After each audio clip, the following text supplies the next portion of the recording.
Oh, hey friends! You're back really soon. Welcome to episode 8 of Hey China with Emperor Meow and Soybean. Wow, I can't believe it's been 8 episodes already. That's amazing. That means I've learned at least 8 idioms. So that means you've learned at least 8 Chinese idioms. None of which you can probably use right now, but don't worry, like I always say, you should learn as many idioms as you can to impress your Chinese girlfriend. So yeah, best of luck there. Today's episode is about another cute little animal, a deer. And in Chinese, the idiom is called 指鹿为马. And here is how it goes.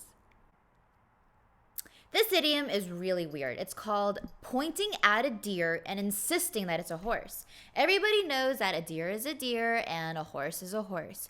But there's one man in ancient China who thinks otherwise. So this is how the idiom goes. It's really funny. And I just love idioms that revolve around animals.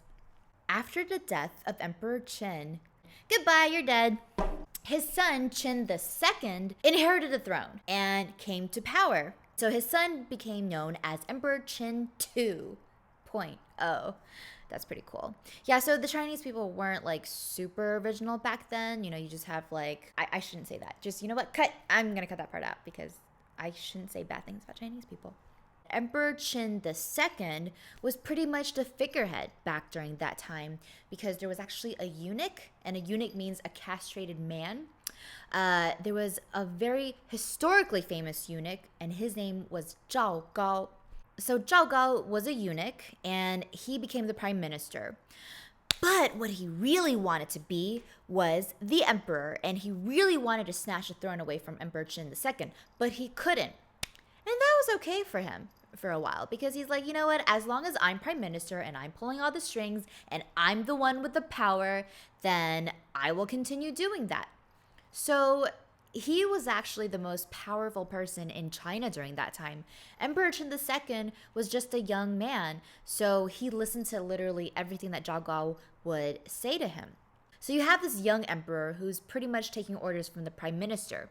And the prime minister, Zhao Gao, wanted to devise a plan. He wanted to see how many of the court officials in the imperial court were loyal to him. So he devised a plan.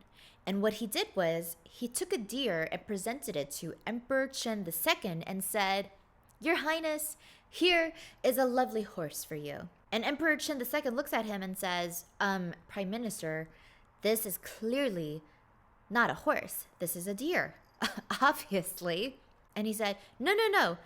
This is not a deer. This is a horse, a very, very fine horse. If you don't believe me, just ask all of these officials on the court. Emperor Qin II looks to all of the court officials, and most of the court officials, believe it or not, played along with the prime minister, and they went, yeah, no, that's a horse. That is the best looking horse I've ever seen.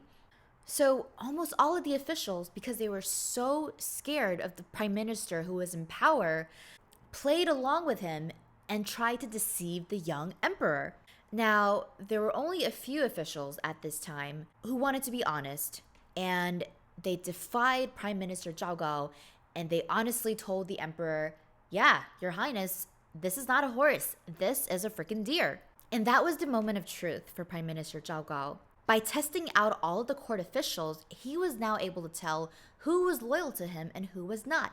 All of the officials who were honest and told Emperor Qin II that this was indeed a deer were all killed at the very end. And all of the officials who played along with the prime minister and lied to Emperor Qin II were spared. Not only were their lives spared, but they all received some pretty pleasant promotions at work, and they became even higher ranked officials. That was the corruption back then. Prime Minister Zhao Gao was a very, very corrupt eunuch, which is pretty crazy, right? Like, only in ancient China could you have a man who lost his balls but was able to grab the court by its balls. You know, like, I just think that's really ironic. But really famous guy. Did you see that coming? Yep. Okay. Oh, you did? Wow. Game of Thrones. I know, right? This is a very Game of Thrones-y idiom. The moral of the idiom is that when you have a person who points at a deer and insists that it's a horse, he's obviously a liar, and he's somebody that is trying to distort the truth. Chinese people will use this idiom, 指鹿为马, when we want to refer to somebody who is deliberately trying to reverse the truth and spin a web of lies. That is the end of that idiom. I hope you guys enjoyed it very, very much. And again, the idiom in Chinese is 指鹿为马. Okay, so there you have it. The idiom is called pointing at a deer and insisting that it's a horse. Thank you guys. Please subscribe if you didn't already do so. If you already subscribed, then thank you so much. Oh my gosh, Soybean and I love you so much. All right, thank you and have a good one.